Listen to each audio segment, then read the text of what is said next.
Hello everyone. So in this lecture, we will see next access control method, that is Aloha.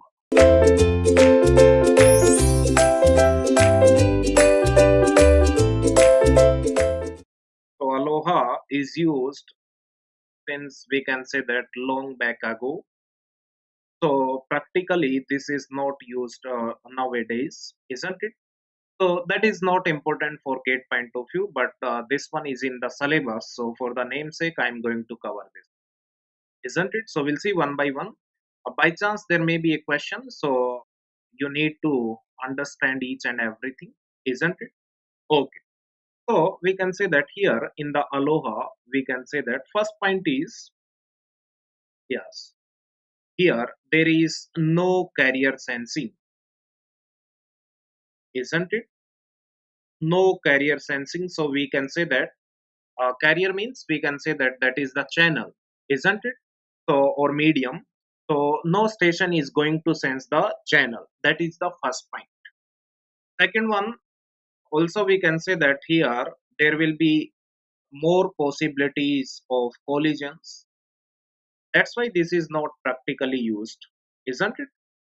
Okay. Next one, we can say that in the CSMA CD as well as in token ring, we seen there is no concept of acknowledgement.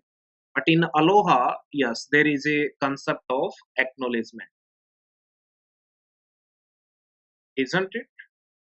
Okay, here there is no need to detect collisions because if sender doesn't receive acknowledgement, that means we can say that he can conclude that the data did not reach safely, isn't it? Okay, so here no need of collision detection.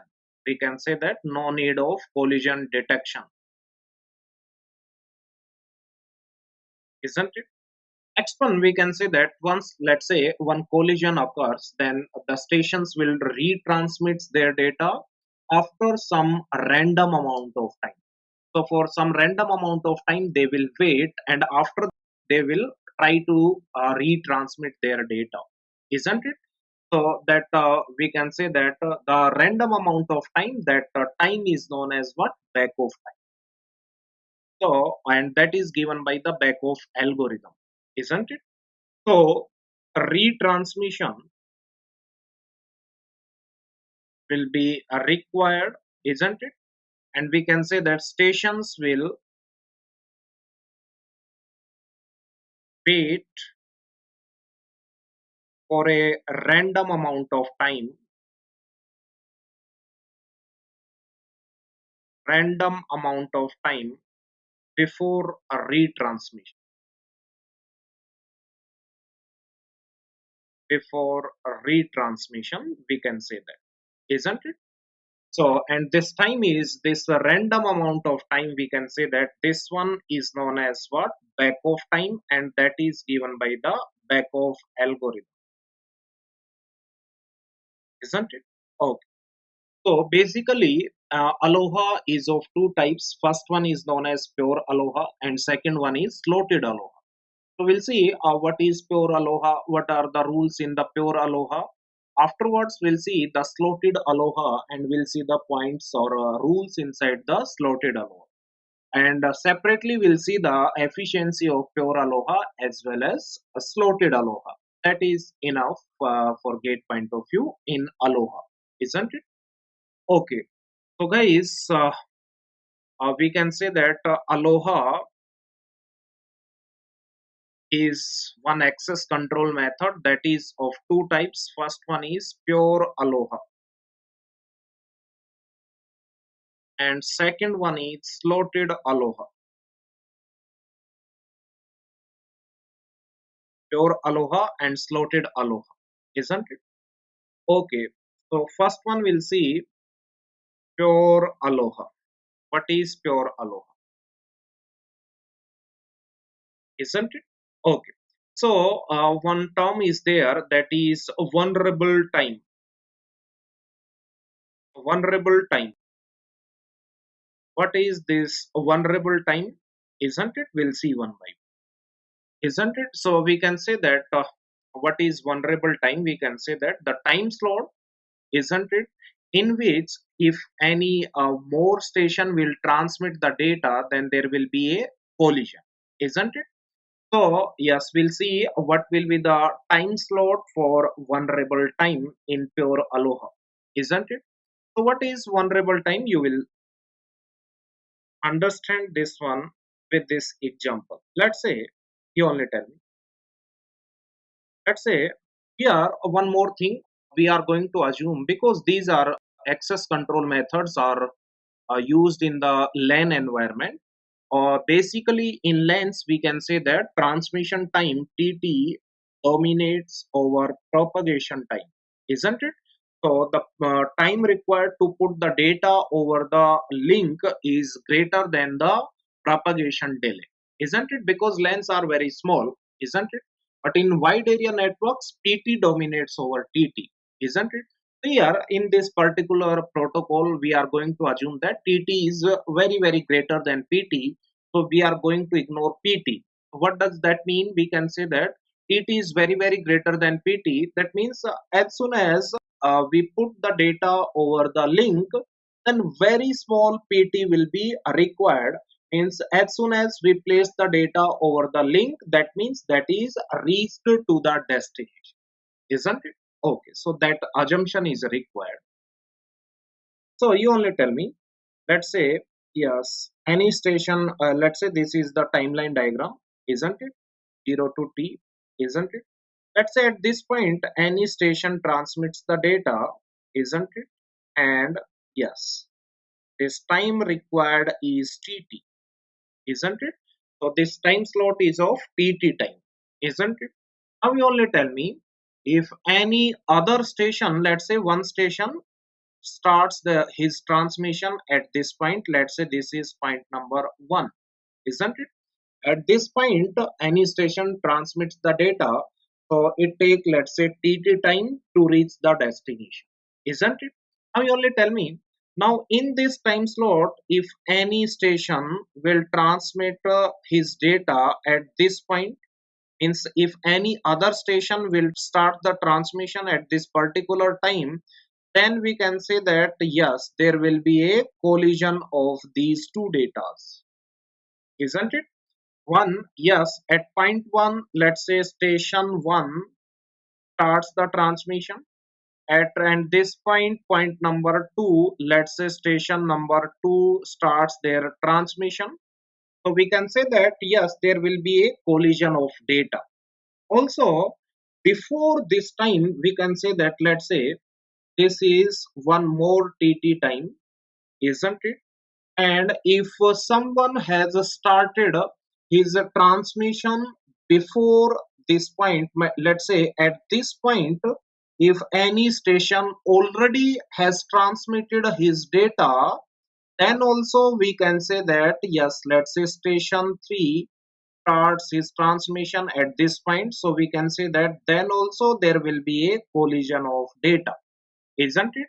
Okay, so what you understand, we can say that if any station starts his transmission at any point of time, then after TT and before TT, no one has, yes, we can say that start his transmission. Then only we can say that there won't be any collision. Otherwise, there will be a collision. So I'm repeating once again. If any station, yeah, starts his transmission at any particular time, then before we can say that after TT and before TT, yes, we can say that no one has started his transmission, then only there won't be any collision. That means what? That means, let's say, yes, at point 1, station 1 has started, and let's say at this particular point, any station already started his transmission, and after TT, his transmission will over. So you can see there won't be any collision, isn't it? If I am considering only station 1 transmitted and this one, isn't it? I'm not considering station 2 and station 3. Let's say station 2 and station 3 are not there. Only station 1 transmitted, and before TT means we can say that before 1 TT in backward direction, we can say that at this point someone has already started. So we can say that the transmission will get over at this point, and after that station 1 will transmit, isn't it? So there won't be any collision. So if any station wants to transmit the data at any point of time, we can say that.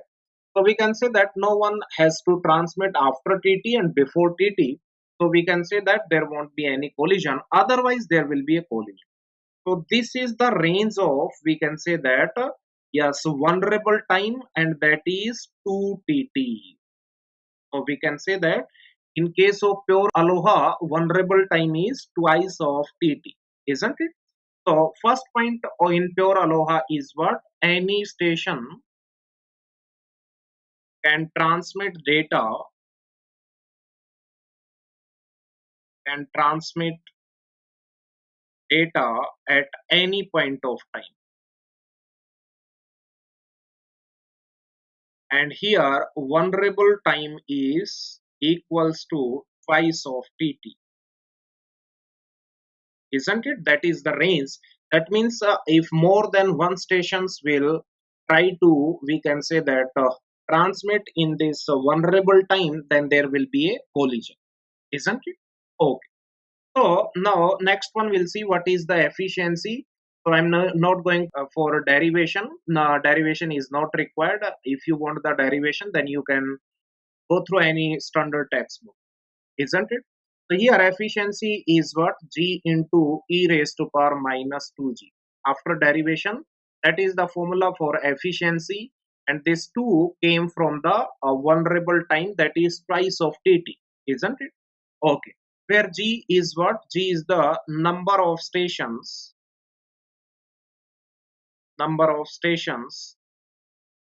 who wants to transmit in time tt, in time slot tt, isn't it? So that is the G. So what will be the maximum efficiency? Maximum efficiency. So for maximum efficiency, differentiate this efficiency and put equals to 0. So you can see differentiation will be by the rule U into V. So U as it is and differentiate V. So differentiation of e raised to power minus 2g will be minus 2 e raised to power minus 2g plus, yes, so differentiation of g will be 1 and take v as it is and put is equals to 0. So this one, or take this one as a common. So this is minus 2g plus 1 equals to 0. Now you can see this cannot be 0, isn't it? This cannot be, this term cannot be 0. E raised to power minus 2g cannot be 0. Yes, you can see, isn't it? So minus 2g plus 1 will be equals to 0.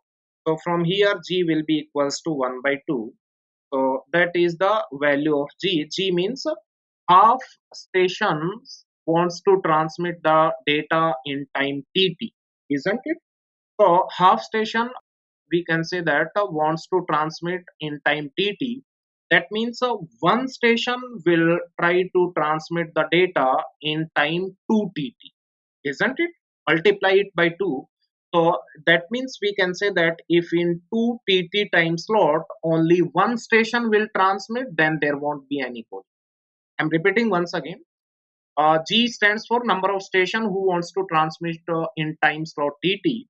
So we can say that here G value is 1 by 2. That means 1 by 2 station wants to transmit data in time tt. That means one station wants to transmit the data in time 2 tt. That means what? If in that 2 tt time, vulnerable time, if only one station will transmit the data, then there won't be any collision. Otherwise, if in that particular time 2 tt, more than one stations will try to transmit the data, then there will be a possibility of collision, isn't it? Okay. Now put this G value in this expression. Efficiency. So efficiency will be 1 by 2 into e raised to power, we can say that, minus 1.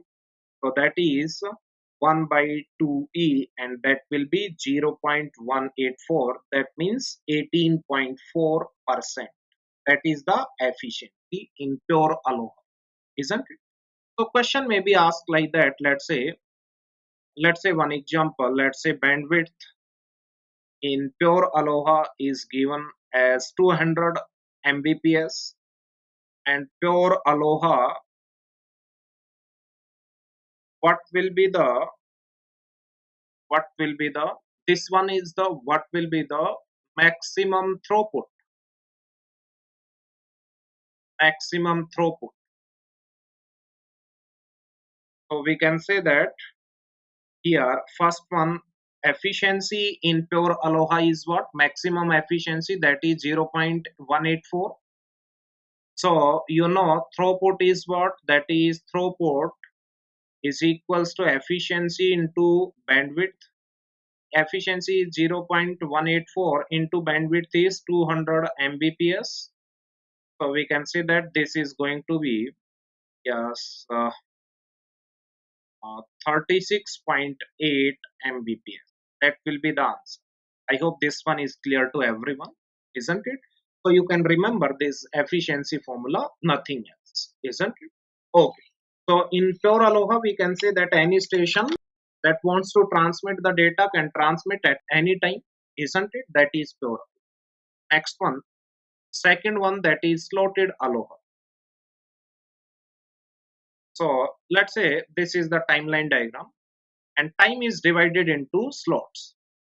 So any station here can transmit the data at the beginning of time slots only, isn't it? If he miss out that particular time slot, beginning of time slot, then he has to wait for the beginning of the next time slot. If he, we can say that missed out a second, we can say that time slot also, then he has to wait for the beginning of the third time slot. Means here every station is allowed to transmit the data at the beginning of the time slot. If any station miss that point, then he has to wait for entire time slot, and at the beginning of the next time slot he will allow, isn't it? Okay. So here we can say that stations are allowed to transmit the data at the beginning of time slots only, isn't it? That means we can say that, let's say, yes, any station can, let's say, can start his transmission here, isn't it? Or we can say that he can transmit from at here, or we can say that at here, isn't it? If he missed out that beginning of time slot, then he has to wait for entire time slot, and at the beginning of the next time slot he is allowed, isn't it? Now here you can see, we'll see what will be the vulnerable time. So you only tell me what will be the vulnerable time. Yes, here at these points we can say that at these points no one is allowed, isn't it? So here anyone can allowed, isn't it? But if anyone has started his transmission here, then his transmission will be completed here, isn't it? Yes or no? Now next one can transmit at this particular point.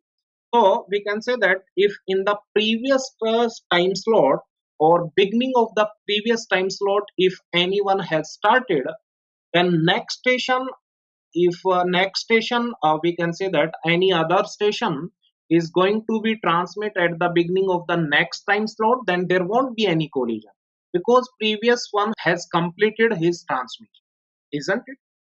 Okay. But here probability is what? Yeah, let's say this is the beginning of the time slot. Here station 1 also wants to transmit data. So station 2 also wants to transmit his data. Station 3 also wants to transmit his data. So if more than one stations are ready to transmit the data at any particular time slot, or we can say that beginning of same time slot, then there will be a possibility of collision. So we can say that here this time interval tt, that is only the vulnerable time. I hope you are fine with this, isn't it? Vulnerable time will be tt only, isn't it? So here if we can say that this is the time, isn't it? TT, in this TT, yes, we can say that if any more than one stations will transmit at this beginning, then there will be a possibility of collision.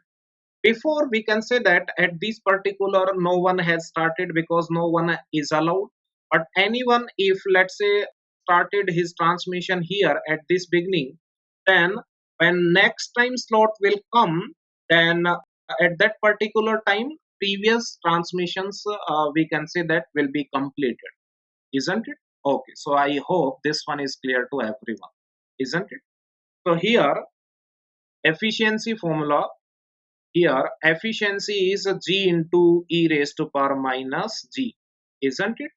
So, for maximum efficiency, we can say that differentiate this efficiency and put is equals to 0. So, after differentiation, G into minus e raised to power minus Z plus e raised to power minus Z equals to 0. So, e raised to power minus Z, that is minus Z plus 1 equals to 0. So here this entity will be 0, so G will be equals to 1, isn't it? That means G equals to 1 means only if one station is going to transmit in TT slot, then there won't be any collision, isn't it? That is the meaning of G. So here we can say that maximum efficiency will be what? 1 into e raised to power minus 1. Put this G value in this formula of efficiency. So here that will be 1 by E and that is 0.368. So we can say that 36.8%. So you can see in case of slotted Aloha, efficiency is more than pure Aloha or just a double of pure Aloha, isn't it? So yes, you can remember these formulas, isn't it? Okay, so we can do any question based on Aloha, isn't it? If you remember these efficiency formulas, isn't it? Okay, so that's all about, we can say that access control method, guys, isn't it? So in the next lecture we'll see error correction and error detection policy. I hope you are fine with this one, isn't it? Okay, guys, so thank you so much.